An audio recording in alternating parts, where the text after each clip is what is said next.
what are you? What is the group? So I hesitate to call it a group because we are anything but a group. It's just individuals in the country. So many of them I have never met at any point in my life. There was 600,000 people on Twitter talking about this. There's about 200,000 talking about Fix the Country on Facebook. So this is just a spontaneous citizenry action that people are speaking up.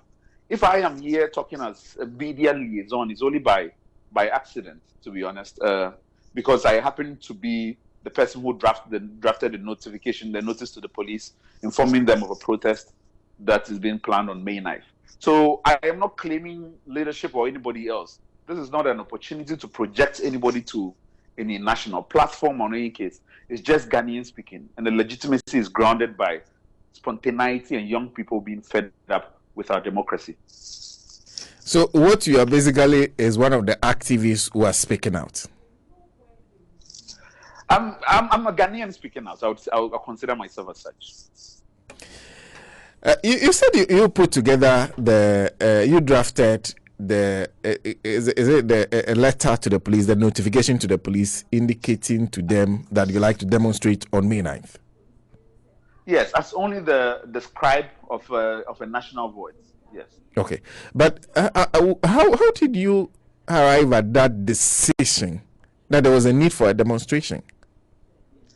You know, so much about what is going on online is an example of how Ghanaians are creative and innovative.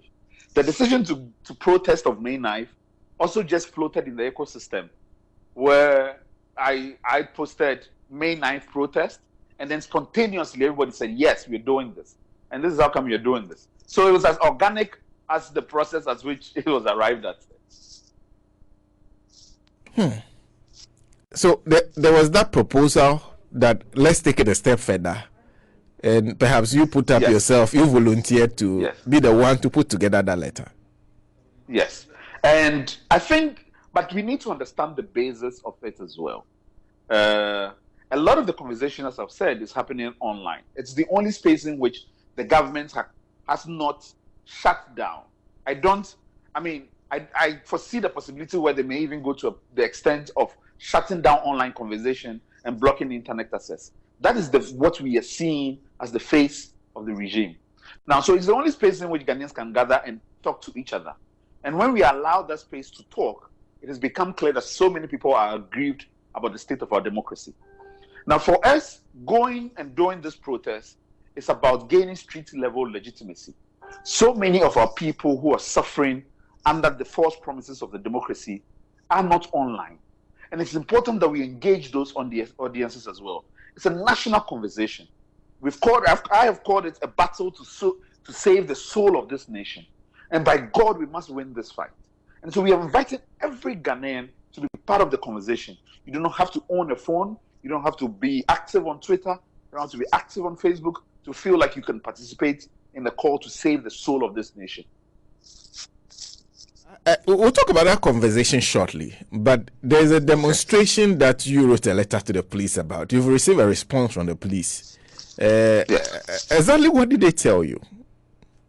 So the police, in their response to us, and to give a bit of context, our laws, and when I say our laws, this was a decision by the Supreme Court, which was won by the MPP activists against the then against the government led by President Rawlings, where the Supreme Court said you do not need permission from the police to protest, and because this is guaranteed to every citizen.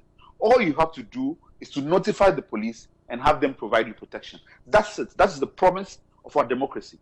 So that's the promise that we also try to take up by writing to the police and notifying them of the protest. And they responded to us saying that they cannot grant our request. Now again, this is taking us back to a time when we had no constitution to protect us. There's no requirement that the police grant us the permission. All that said, the police claim that they are basing their refusal to grant something which has not been requested of them on EI 395, which is Executive Instrument 395. Now, Executive Instrument 395 is essentially a presidential decree signed by the president banning certain activities under public health emergency proceedings. Now, that EI 395 that the police have cited was adopted in December 2020 by the Imposition of Restrictions Act, which allowed the president to rule by decree. No instrument can go beyond 3 months. It must be renewed after 3 months. And so that instrument itself expired somewhere in February. So it's curious to us that the police was relying on an expired instrument to purport to deny people the right to protest. So as far as we are concerned, we've notified them as the law requires, and we are protesting on May 9th. Now, to be clear, beyond, even though the police are relying on an expired instrument, we have gone a step further to try to find in the ecosystem whether any other instrument exists. And we found Executive Instrument 37, which was adopted on 1st of February. Now, again, under the Imposition of Restrictions Act, that executive instrument expired on 30th of April. So as far as we understand, till today, there is no law banning any public gathering. There's no law banning anybody from going anywhere. There's nothing at all. Consistently, you have a government that tells you that they have won the fight against COVID-19, that they have done exceptionally well, and for which reason, by their own wisdom, they haven't put in place any law banning any further gatherings. And we are saying as citizens that we want to participate in the democratic process by voicing our frustrations at a democracy that has failed. All of a sudden, they're relying on expired laws to try to stop what is going on. It is curious to me, and it is not consistent with the ideals of the democracy our fathers fought for. I don't know whether it does to you. But the police have responded to you. You are clear on your position as to what it should be. But have you written back to them? So the police, after they wrote to us, we have 48 hours under the law. The law requires that they advise us of any modalities they think they should be changed. They didn't do that. They just said they were denying the request. In any case, we have taken it on that we're responding to them, and we have 48 hours under the law to do that. So our response will be delivered to them.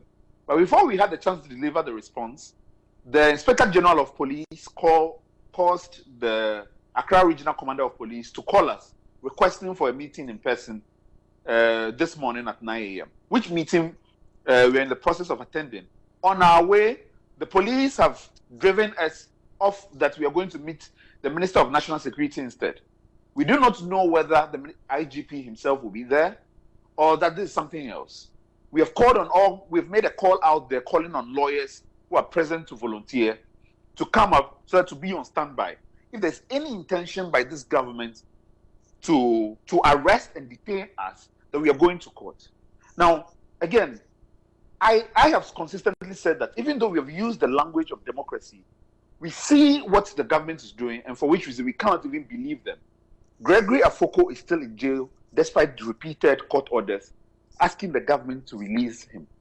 This is not a country which is based on justice. If it was justice, Gregory Afoko would not still be in jail.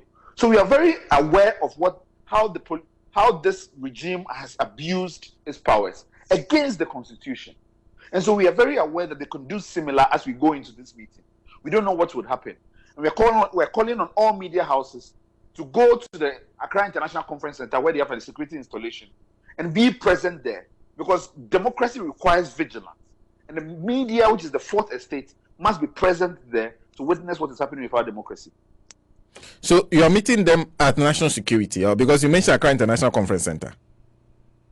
So we are in the car being driven towards, we're supposed to go towards the IGP, and then we have been directed that it's a security installation that they put at the Accra International Conference Center. Whether we arrive there or that will be changed en route, we do not know. Whatever you are being driven. Continue to update you. Yes, by the police, Accra Regional Police Commander. I'm guessing you agreed to join the vehicle and move with them to where they are taking. This is a democracy.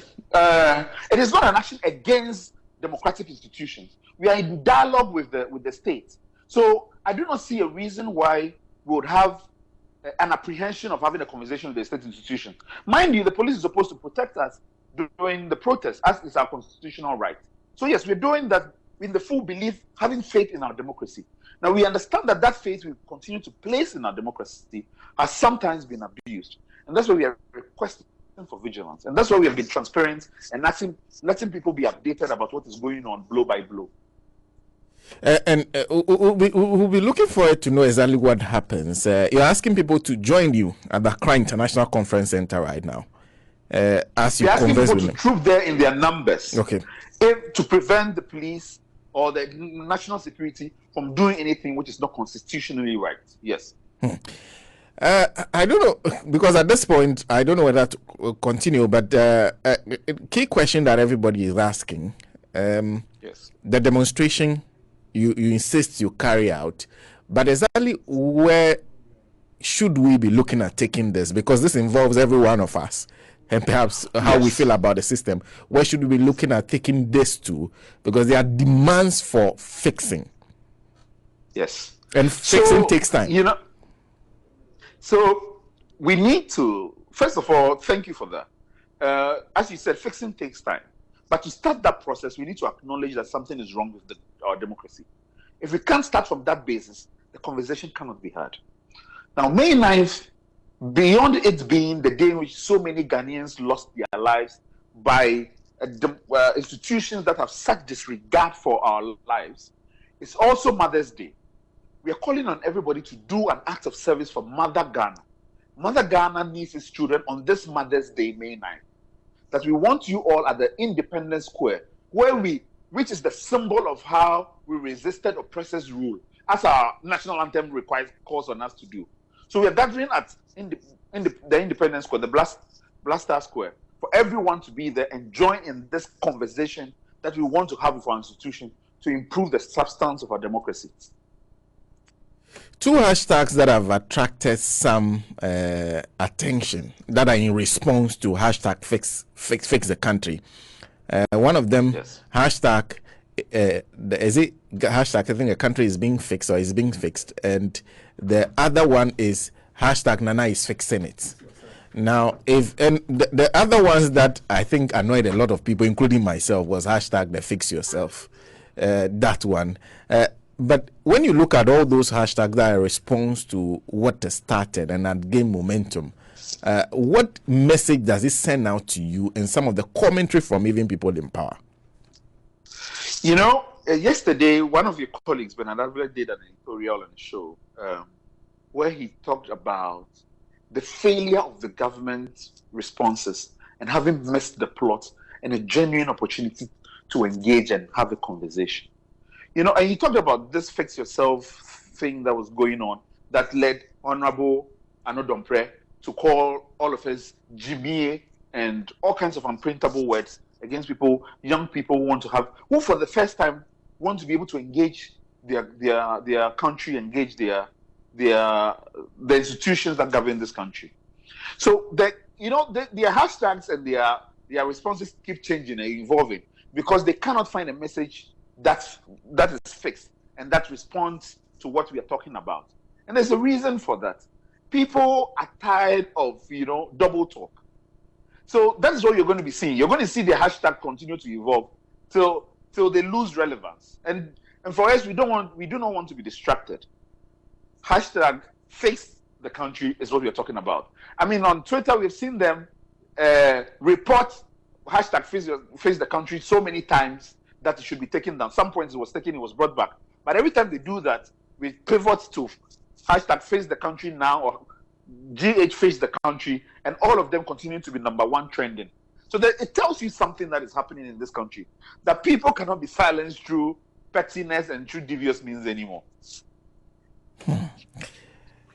Question, and I guess I'll end it here. For you, exactly when we talk about hashtag fix the country, exactly what comes to mind that you think needs fixing? Oh, I'm disappointed you're cutting short the call. I've been so enjoying talking to you. I could do this all day. When we say fix the country, for us, as I've said, it's about the soul of this country. It's about the vision our founding fathers had for this country so many years ago, and seeing consistently that vision is not being realized. Let me give you just one example. Vision 2020 that I was raised on as a child, that made me believe in the possibilities of this country. Vision 2020 that every child was made to memorize, that this is when Ghana becomes the country of our dreams. 2020 passed. What happened? Does this look like the Ghana of your dreams? That document said that Ghana by 2020 would look better than Singapore. Please go and look back at the document. That's the words they use. Does this country compare to Singapore? So even that by the promises that the institutions continue to give us, they've failed to live by those promises. And we want to push them to engage this country substantively in that process of rescuing the country. So for as long as we are concerned, we are calling it a battle for the soul of the nation, because the soul has been blackened by lies, by partisanship, by a refusal to tell the truth. And that is what this is about. That's quite interesting, and I also believe in exactly what is being done, and I'm hoping that the momentum continues. It will take every one of us to keep it going. One of the things that I fear is that you are getting a lot of attention from mainstream media like ourselves, and I've always talked about what I call the news cycle in Ghana. Something is relevant until another thing turns up. So I am wondering how you intend to beat the news cycle, how we can all work to beat it. I think I should put it that way. How we can all work to beat that news cycle, and perhaps what a lot of people see as a grip on the media by this current administration. You know, there are certain things where even where there's an iron grip, you cannot control. That the beauty of what is happening is that this is something that happened on the blind side of the mainstream media. To be fair, mainstream media was late to the game. So as much as I am seeing the spirit of this movement evolve, I am hoping that that spirit transcends any attempt to fight back against the media. I mean, already there's the people in the media who are being clamped down upon. People's jobs have been threatened. I actually put out a statement a couple of days ago where I was making it clear that certain media person who was being threatened by the employers was not part of this movement, so as to protect those voices. So even the media is under threat, and they have a responsibility to relieve themselves of this yoke for themselves. Now that is aside. Now, as far as we are concerned, it is a project to build something that transcends and goes beyond a few individuals. You see, that is why it has become difficult for people to know who is leading this. Ghanaians are leading it. It's individuals from all walks of life. Their source of energy and vibrancy does not derive from one person, a leader or somebody. So that when you take away, or somebody said, once you can kill a revolutionary but not a revolution. So that when you take away one individual, you've silenced the movement. No, people are feeling it and are taking this on their own initiative. Already, I'm hearing of a potential fix the country protest in Kumasi by May 22nd. So people are going to devolve this down into fix my region, fix my town, fix my district. That is what we are going to be seeing.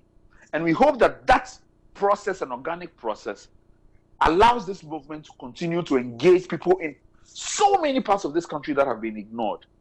Somebody told me jovially that there are parts of this country where if you drop 10 Ghana cedis, you have caused inflation to the local economy. We cannot live in abject poverty continuously. So this is what we are hoping for, that people would say, fix my district. It's not about one district, one dam, or any of the patches we use to deceive people in this country. No, they're going to ask for something more substantive.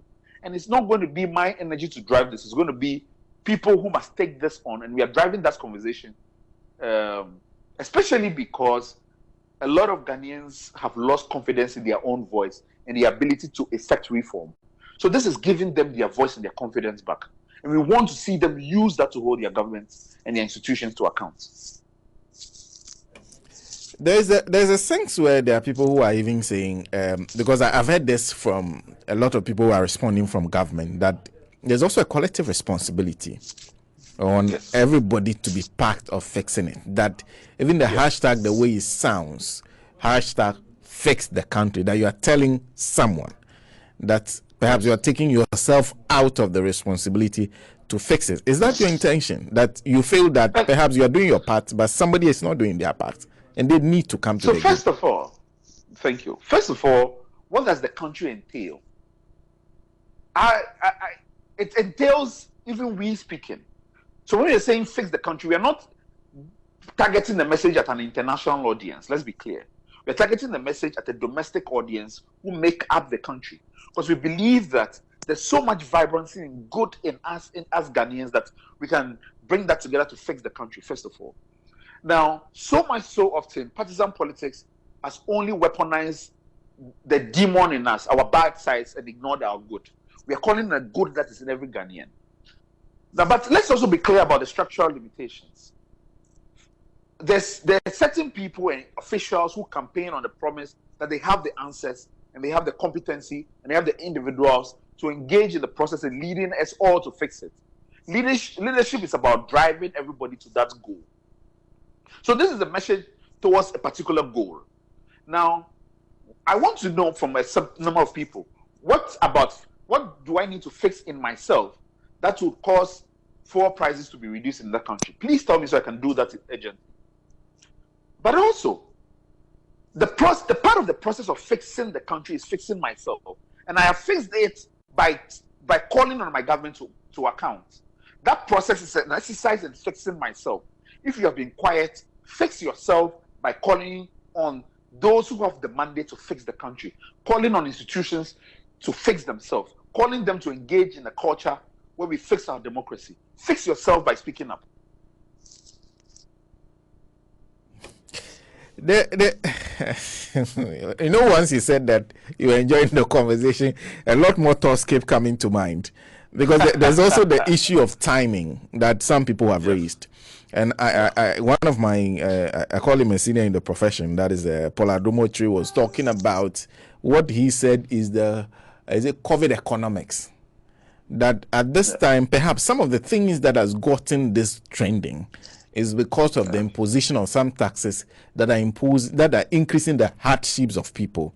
And also people are not seeing perhaps the commensurate when it comes to the issue of water, electricity. Things are getting worse. And people are not seeing better roads. You are talking about issues with hospitals, among others, that COVID has made it difficult for the government perhaps to do the things that is necessary to be done. That the timing, yes, is great, but the timing may not be appropriate. What do you say to them? First of all, I do not know Paul Adomotri personally. I've never interacted with him. I understand that on his show, he called me an angry man. It's funny that when people try to speak and engage their government as their constitutional right, would use that kind of language to describe their voices. But I know people who have called Paul Adomotri. Suleiman Ibrahima of M Media Foundation called the show. When he needs a comedy show, he watches it. I do have no opinion of him. I barely watch the show. But I think there's legitimacy to the idea that we are in a COVID environment. And there's legitimacy in two ways. One, how do we protest in a way that is respectful of people's public health? And this is one of the things we have done, that in our notice to the police, we set out clearly public health measures. And this is by advice by public health professionals who have advised us and helped us put together a COVID-proof plan for protests. Formed to international guidelines and which has been used in other places and which the UN has championed. To this day, the government has no plan in place in almost 2 years and how you can make protests COVID safe. So they're not committed to you engaging you as a citizen through that means. But we have given them a roadmap to how to do that.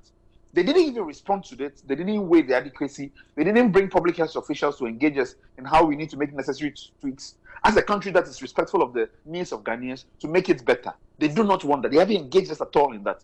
What does this tell me? So is COVID a red herring or is it a serious basis to have a conversation? Now he's talking about COVID economics. This is the second way. Now, so many people have felt the burden of COVID on their lives. And it's a time when sensitivity from government is even much more important. Because everybody is feeling the crunch. People have lost their jobs. People have lost their means of income. People have lost so much.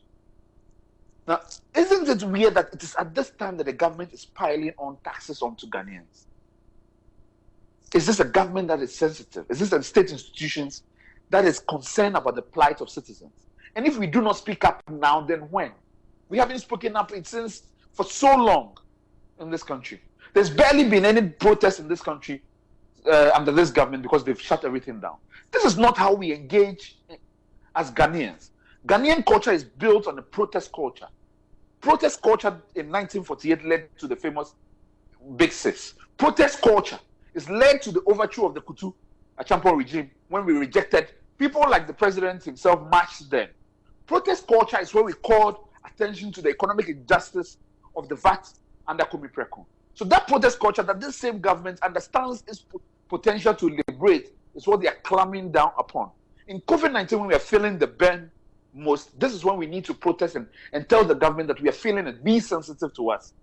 And that is when we can't speak. So please let me know when it's appropriate to speak. When is it?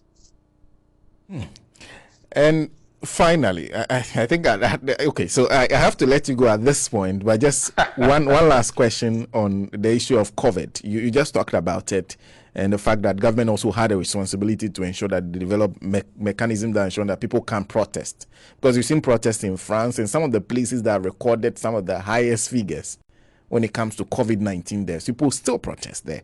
The suggestion is that from the momentum that is gathering, your protest could be a super spreader event. At this point in time, when there's nothing in place that ensures that does not happen, do you then understand the concern of government when it comes to that, or you think that is not the issue? That is not what they are thinking about? See, the concern about COVID is a Ghanaian concern, about citizens' concern. But we are saying that the government has held so many public gatherings, and they have shown us that it is possible to hold public gatherings that do not lead to super spreader events, that do not increase the rate of infection. Do you remember that the Minister of Information was on all the media platforms throughout December through January, telling us why all those large political rallies did not lead to any spike at all in COVID? You remember that?